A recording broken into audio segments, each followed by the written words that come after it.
I knew something was off the second I saw him standing in the lobby of our apartment building, casually leaning against the vending machine like he owned the place. It was around 7:30 in the evening, early March, one of those weird transition days when the air's cold but the sun's still up, and there's this restlessness crawling under your skin. I'd just gotten back from work, another long day of dealing with a system migration that nobody in management understood but everyone insisted needed to be done yesterday. My only plan for the night was reheated lasagna and some mindless Netflix, but that changed the moment our eyes met. He didn't flinch or look away like a normal guy would when caught staring. No, he held it. Bold, calm. That kind of look men give when they either want to start something or already know something you don't. I stepped through the front door, my work bag still slung over my shoulder, keys in hand, trying to act like I didn't notice him. But I noticed. In the second I passed him, he spoke. "You're Anthony, right?" That stopped me dead in my tracks. I didn't recognize him. Clean-shaven, maybe early 40s, dark denim jacket over a black hoodie, jeans, nothing flashy. His voice was casual, like we were picking up a conversation from last week. "Do I know you?" I asked, turning just enough to face him, not liking how close he was standing to the elevator button. The guy grinned, not friendly, more like he was enjoying an inside joke. "Not yet. But I've heard a lot about you."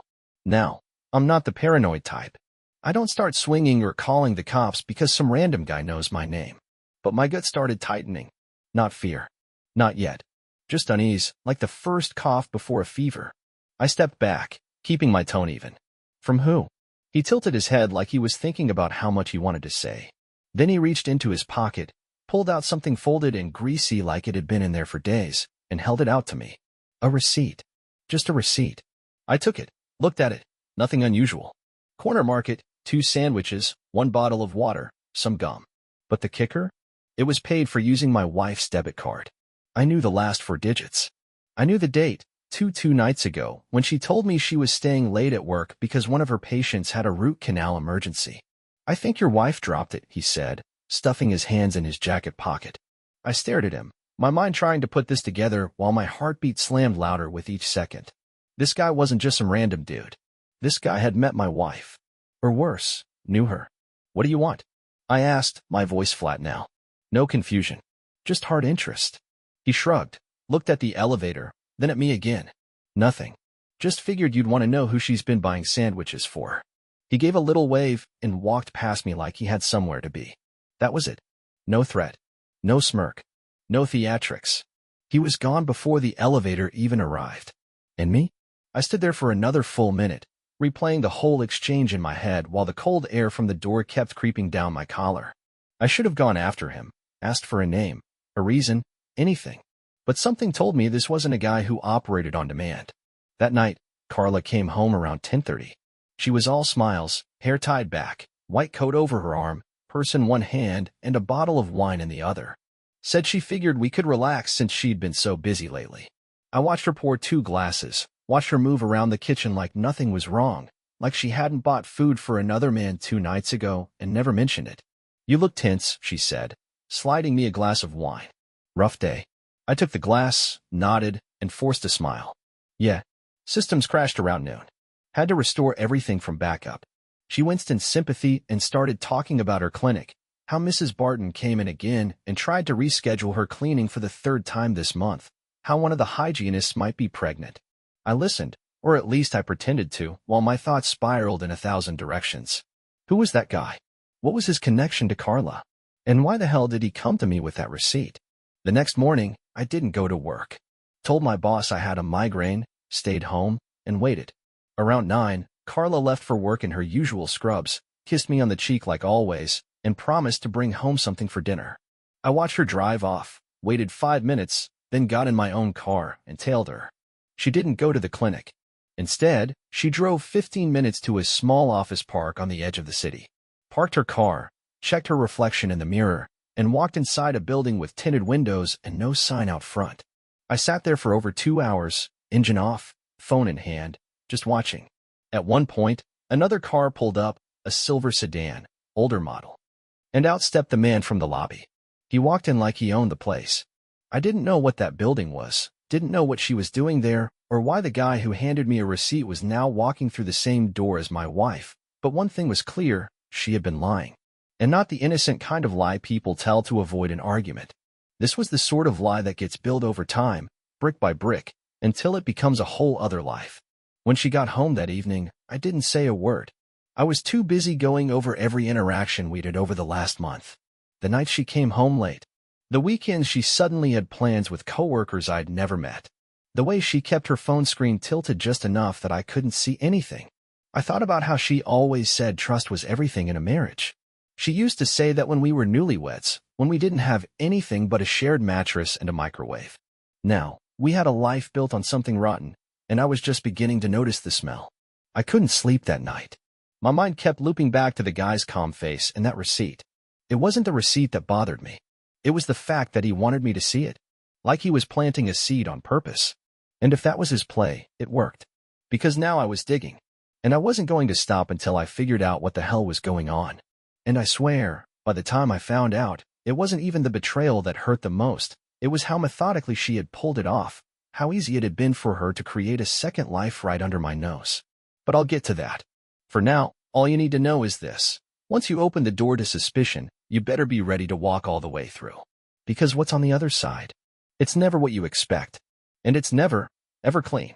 The next day, I took the morning off again and went straight back to that office park, this time parking at the gas station across the street where I could see everything without being obvious. I brought coffee, a pair of binoculars that had been sitting in a drawer since a failed camping trip years ago, and a notebook. I wasn't sure what I was going to write, but I knew I needed to document everything. Carla had left the house at her usual time, and I watched as she pulled into the same lot like the day before. Her routine was so smooth you'd think she'd been doing it for months. She parked in the same space, fixed her hair in the mirror like she always did when she was about to go inside, then walked into the building without looking back. I sat there, hands clenched around my coffee cup, watching her vanish behind those tinted doors again. For the next 3 hours I stared at that building and questioned every single thing I thought I knew. I started Googling the address, trying to find out what businesses operated there. Nothing came up. No listing, no signboard, no reviews. That made no sense. Every real office has some kind of online footprint, even if it's a bad one. This place was just invisible. I was still scrolling through search results when the man from the other night walked out of the building, got into his car, and drove off. I followed him. Carefully. He drove with the confidence of someone who wasn't hiding from anything. No erratic turns, no checking his mirrors. Just steady through the city streets until he reached a quiet residential area on the north side.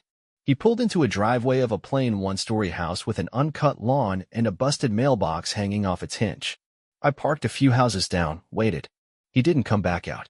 So I got out, walked past slowly, memorizing the number on the curb. Then I went back to the gas station and waited for Carla. She came out around 2:15 p.m., smiling, scrolling her phone, completely relaxed. She got in the car and drove away, probably thinking she'd pull into the driveway, toss her bag on the counter, and maybe ask if I wanted takeout. But I didn't go home. I drove straight to a friend of mine, Julian, who works in building maintenance and used to handle the wiring for security systems. He owed me a favor from years back when I helped him get through a tax audit without losing his truck. I told him I needed a setup, something discreet, small, motion-triggered, no Wi-Fi, no cloud. Just old school, record it to a memory card type stuff. He didn't ask a single question. Just handed me a box and said, "Make sure you don't get caught installing it." That night, Carla was extra chatty. Told me some long story about a patient who'd bitten down during a cleaning and chipped their own tooth. Said her day had been chaotic, exhausting. I nodded in all the right places, even helped her with the dishes, and tried not to show anything. When she went to bed, I stayed up pretending to watch TV but really just thinking about what I was going to do in the morning. I left before sunrise. Parked behind the building next to hers and waited for her to arrive. When she did, I waited until the lot was empty again and then walked across like I belonged there. The back door was locked, but the maintenance access on the side had a loose panel just like Julian said it might. I slipped inside and started looking around. The place was strange. Empty lobby, no reception, just a hallway with unmarked doors and a faint smell of printer toner and air freshener. I found a storage closet near the stairwell and hid the camera behind a ceiling tile that had already been pushed out of place. Motion detection. 48-hour override. It was set. I walked out without being seen, hard hammering the whole time, and got back in my car. My hands were shaking, not from fear, but because I knew this was the point of no return. If nothing happened, maybe I'd look crazy, paranoid. But if something did happen, if she was really hiding something, then this would be the proof I needed. 2 days passed before I went back for the memory card. She followed the same routine, same time, same lot, same smile on her face when she came home. I played along, kissed her cheek, asked about dinner like nothing was going on. Then I waited until night and watched the footage alone in the basement on my old laptop. It didn't take long. About an hour in, the feed triggered.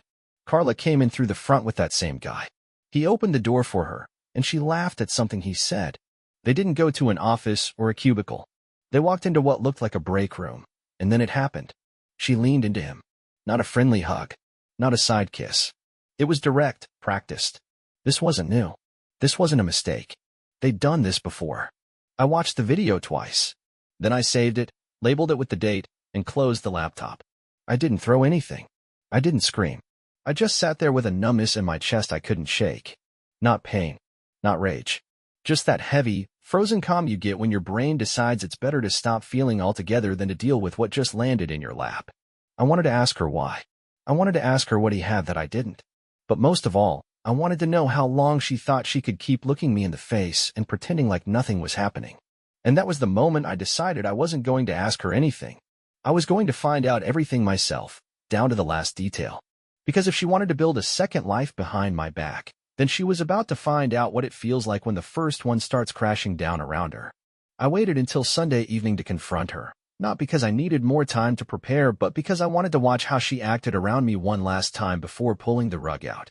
She spent the entire weekend in a relaxed mood, even suggesting we go out for dinner, and while we sat across from each other at that booth in our usual place, she talked about some new TV show like nothing was unraveling under her nose. She laughed, she touched my hand, she even leaned on my shoulder in the car on the way back, completely unaware that I had seen her with that man twice now and had it all saved on a memory card sitting in my drawer next to our passports. I don't think I even tasted my food that night. I was just studying her face, memorizing every expression she made, trying to understand how someone could become so skilled at pretending. When we got back home, she kicked off her shoes and started clearing the table, humming while she wiped down the counters, and I followed her into the kitchen. I leaned on the fridge and watched her move around like she owned the space, like she hadn't destroyed the trust between us and turned our home into a theater. I waited for her to finish, and then said her name. Just her name. Nothing else. She turned to me with a soft smile like she had no idea what was coming. I know, I said, and her face changed. Not right away, but gradually, like her brain was flipping through a mental list of what I could be talking about. At first, it was confusion, then concern, then something more guarded. What do you mean, you know? She asked, trying to keep her tone calm, but I could hear the tightness creeping into her voice. I know about the office. The man. Everything. I've seen it. She froze, hand still holding the dish rag, and looked at me like I had just said something completely out of line. She blinked twice and then dropped the rag in the sink. Anthony, what are you talking about? She said, shaking her head slightly. Don't do that, I told her. Don't play dumb. I have video. I followed you. You go to that building every week, and he's there. You kissed him, Carla. You weren't even trying to hide it. Her lips parted, and for a second, I could see the wheels turning in her head, trying to decide between doubling down on the lie or giving up. She sat down at the kitchen table, looked at her hands, then back at me. So you've been spying on me? She asked, raising her voice slightly. I've been catching you, I said, because you weren't going to tell me anything. You were going to keep going like this forever. Her face turned sour, eyes narrowed, and she crossed her arms like a teenager getting lectured. It's not what you think, she started, and I actually laughed out loud, not because anything was funny, but because that line was so insulting I had to let something out or I was going to throw a chair. It's exactly what I think. You've been seeing him, behind my back, during work hours. You've been lying every single day, and for what? You think I wouldn't notice you coming home late, making up stories about patients that don't exist, brushing me off like I'm in the way. She stood up now, defensive, voice sharper. You've been distant for months. I felt alone. I felt like you weren't even in this marriage anymore. You work all the time, you're always tired, and when I try to talk to you, it's like talking to a wall. I stepped closer. So you replaced me? With him? That's your solution? Instead of talking to me, instead of trying to fix anything, you just started sneaking around. She didn't answer. Her mouth tightened into a line, and she looked away like she couldn't stomach what I was saying. I gave her a minute, then another. She sat back down and rubbed her temples like this was suddenly too overwhelming for her. How long? I asked. She didn't respond. How long has this been going on? Carla let out a slow breath. A few months, she said, barely loud enough to hear. A few months, I repeated. Do you even feel guilty? I didn't plan it, Anthony, she said quickly. It just happened. I didn't go looking for anything. He was just there. He listened. He understood things. It was just talking at first. I stared at her like I was trying to recognize the person I married, and all I could see was someone who didn't care enough to stop something once it started. Talking? I said. You kissed him. That's not just talking. I know what I did, she snapped, finally raising her voice. I'm not proud of it. I just didn't know how to tell you. You didn't know how to tell me because you were too busy lying every day. She looked down again, and I could see the tears starting to build. That was the part that got under my skin the most, how suddenly she wanted to be the one who was hurt. I never wanted it to go this far, she whispered. It always goes this far, Carla, I said. You just hope the other person never finds out. She didn't speak again. She didn't cry, didn't apologize, didn't even try to explain anything else. I walked out of the kitchen and left her there with her guilt and whatever excuse she thought would make her feel better. That night I slept on the couch, not because she told me to, but because I couldn't bring myself to lie next to her like everything hadn't just been poisoned. By morning, I had already started planning what to do next. This wasn't going to end with just a fight and a couple of tears. She thought this would blow over. She thought the worst part was over because the truth was out. But she had no idea what was coming next. By Monday morning, I had moved into execution mode. I wasn't going to beg, scream, or ask for answers that didn't matter anymore. I wasn't going to waste another day pretending to be caught off guard. If she wanted to build something behind my back, then it was only fair that I quietly built something of my own. I called in sick again, but this time I didn't sit around waiting. I met with an attorney, someone a friend recommended months ago when his own marriage fell apart. Clean office, no pictures, all business. She asked a few basic questions. I gave her the summary without emotion, and when I pulled out the memory card and dropped it on her desk, she didn't flinch. She nodded, told me it was more than enough, and began explaining what I could expect if I filed first and fast. She asked me if there was any property in Carla's name alone. I said no. Everything had both our names on it, including the condo. Carla had always been too nervous to make decisions like that without me. She never saw herself as the money handler. I paid the bills, managed the mortgage, even handled the renewals on her car insurance. She just signed whatever I put in front of her, too trusting, too distracted. I used to think it was because she believed in me. Now I know it's because she never expected to be held accountable for anything. I left the lawyer's office with a packet of papers and a plan. File before the end of the week, serve her at work, and make it clear that this was not going to end with another fake conversation about where we went wrong. That afternoon, I met with Julian again. I told him I needed help moving some stuff out without Carla noticing. He asked if things had gotten worse, and I said no, they just got clearer. We agreed to handle it in stages. I would move certain files, electronics, some of my personal things to his garage. Then, when everything was ready, I'd clear out the rest in one trip. Carla still hadn't admitted anything more than what I dragged out of her. No apology. No real explanation. She was just quiet, polite, moving through the days like she was hoping I'd cool off and things would go back to normal. I didn't argue. I didn't engage. I told her I was just thinking, needed space. She said she understood. That night, I went into our shared email account. We had used it for years for bills, vacation plans, booking appointments, anything we both needed access to. I logged in and started digging. Nothing obvious at first, but then I found something. A folder buried in the trash. A set of forwarded confirmations from a hotel downtown. For separate bookings, each for a few hours in the middle of the day, each one listed under her maiden name. I stared at the screen for a long time, then printed every one of them and added them to the packet from my lawyer. I wasn't angry anymore. I was focused. Every piece of this needed to be documented, not for revenge, but because I wasn't walking out of this empty-handed. She wanted to treat our marriage like it didn't mean anything? Fine. But I wasn't going to let her act like she was the one who got hurt when the consequences hit. The next day, I started preparing her surprise. I called the office where she worked, said I needed to confirm a delivery for Carla, made sure they knew she'd be available around noon. I hired a process server, gave him the time, the location, and the documents. He said he'd get it done without making a scene. I said I didn't care if there was a scene. In fact, I hoped there was. If she could walk into that building smiling every day while living a lie, then she could deal with the shock of being served in front of her coworkers. The morning of the delivery, I packed the last few things I wanted from the house. I wasn't taking everything, just what mattered. I wasn't going to fight over furniture or decorations or appliances. Let her sit in the house surrounded by reminders of a life she decided to trash. Let her walk through the rooms and realize that the silence was her doing, not mine. At 11:30 a.m., I parked 3 blocks away from her clinic. I didn't want to be close enough to be seen, just close enough to know it was real. At 12:04, my phone lit up with a message from the server. Served. She didn't say anything. That was it. No meltdown. No drama. Just silence. The silence that finally meant she understood this wasn't a warning or a bluff. It was the end. I waited until evening before I went back home. She was there, sitting on the couch, holding the envelope.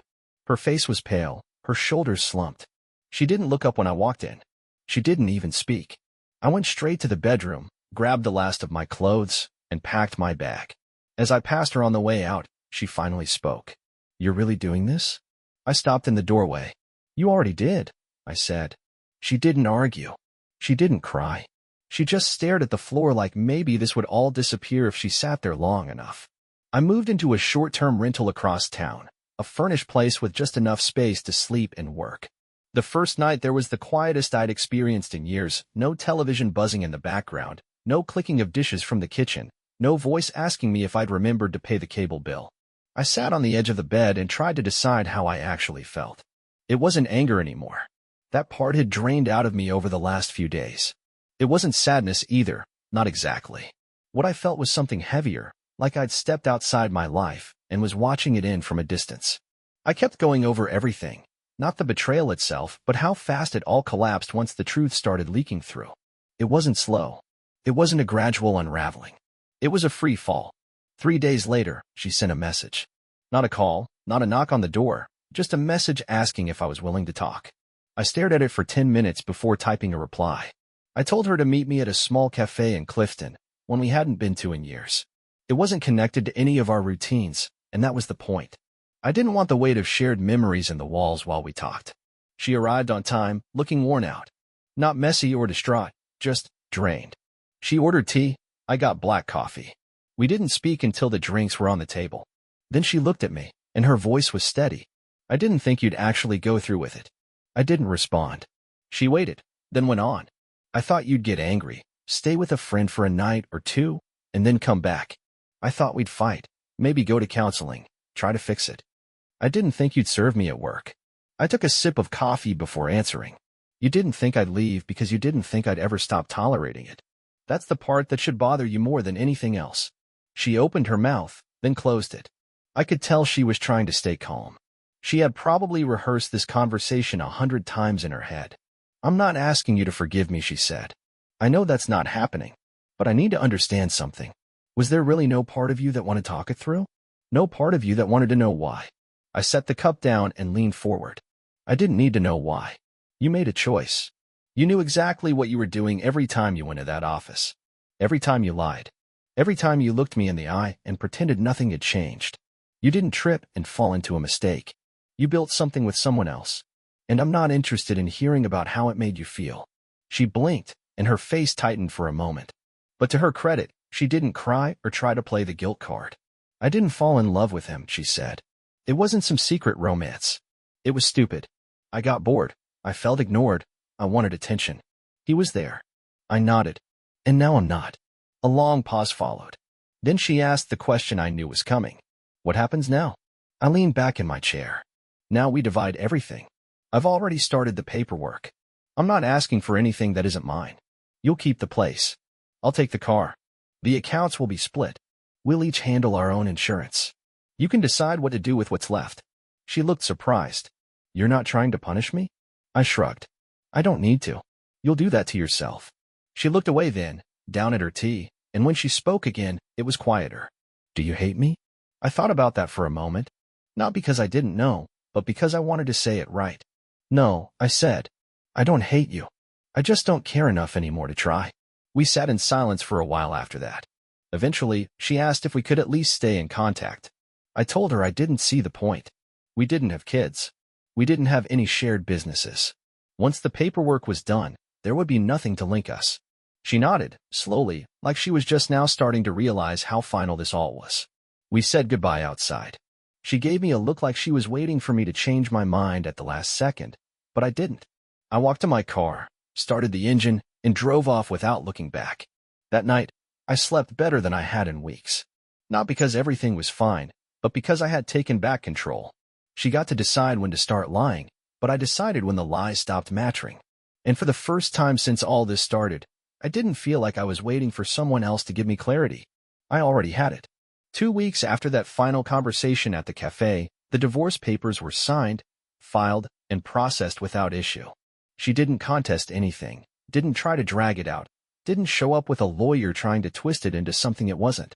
I took that as a sign that she knew she'd already pushed it far enough and had no ground to stand on. My attorney said it was the cleanest split she'd seen in months, considering the circumstances. No property fights, no angry depositions, no third-party interference. Just two people dissolving whatever was left of something they both used to care about. I walked out of that courthouse with a manila folder in one hand and nothing else tying me to her. There were no speeches, no last-minute messages, no pleas to try again. Just a stamp, a signature, and the end of something that used to be called a marriage. I kept quiet about everything, not because I was trying to protect her, but because I didn't need anyone else's opinion. A few friends reached out after they noticed the change in my routine or the sudden absence of Carla on my social media, but I didn't owe them an explanation. I wasn't going to sit at a bar retelling the story just so someone could pat me on the back and say I deserved better. I already knew that. And I didn't want pity or comfort from people who only cared when it turned into gossip. I started focusing on myself, not in some dramatic self-help way, but practically. I cleaned up my diet. I canceled a bunch of subscriptions I never used. I upgraded my workspace at home and started putting more time into the freelance project I'd been neglecting. Every day, I made a little more room in my life for the things that mattered, and slowly, it became easier to breathe. One afternoon, Julian invited me to a barbecue. I almost said no, but something told me it was time to stop hiding from normal life. I showed up with a six-pack, kept the conversations light, and didn't bring up Carla unless someone asked directly. A few people knew. Most didn't. I didn't care either way. What surprised me was how easy it was to be around people again without pretending. I wasn't angry. I wasn't bitter. I was just a guy who'd been through something and was now on the other side of it. And for the first time in a while, that felt good. About a month after the papers were finalized, I saw her again by accident. I was at the grocery store, standing in the frozen aisle deciding between two brands of pizza, and she turned the corner pushing a half-full cart. She froze when she saw me, probably debating whether to say anything. I nodded politely and went back to staring at the pizza. She approached slowly, said my name like it still had weight, and asked how I was doing. "I'm good," I said. "Just grabbing a few things." She smiled, small and tight. "You look better." "Thanks," I replied. We stood there for a few seconds. Then she said, "I thought about messaging you a few times, just to see how you were holding up." "I'm holding up fine," I told her. "I'm actually doing better now than I was before all this." She nodded, probably not expecting that answer. "I didn't expect you to walk away so completely." "You should have," I said. "Because once I'm done, I'm done." She didn't argue. Just looked at me with this quiet kind of regret, like she finally understood that nothing was coming back from this. I didn't ask her about him, didn't ask if they were still seeing each other, because it didn't matter. Whatever they were or weren't doing now wasn't my concern anymore. "Take care of yourself, Carla," I said before walking away. She didn't follow. I didn't look back. That was the last time I saw her in person, and I didn't feel anything after that. Not hate, not loss, not relief. Just a complete absence of connection. And I knew right then that I had truly moved on. Now, when people talk about heartbreak, they usually mean drama, tears, screaming matches, or throwing things. But what I went through was something else. It was calculated. It was quiet. It was the kind of betrayal that takes place over coffee and in between appointments. The kind that doesn't start with a blowout but ends with silence. That kind of betrayal teaches you more than any book or therapist ever will. It shows you exactly what you'll tolerate and what you won't. And for me, it clarified something important. I'd rather be alone and honest than paired up with someone who lies to my face and thinks I won't find out. Since the split, I've taken back everything that made me feel like myself again. I'm not interested in rushing into anything new, and I'm not bitter about love either. I just know now what kind of person I won't give my time to. If someone doesn't know how to be direct, loyal, or decent, I'm not sticking around hoping they'll figure it out later. I'm too old for that kind of patience, and life's too short to spend it guessing whether the person next to you is telling the truth. And that's the real ending. No dramatic twist, no emotional reunion, no unexpected message in the middle of the night. Just peace. Just clarity. Just a man who learned to stop accepting less than what he gave. That's enough for me.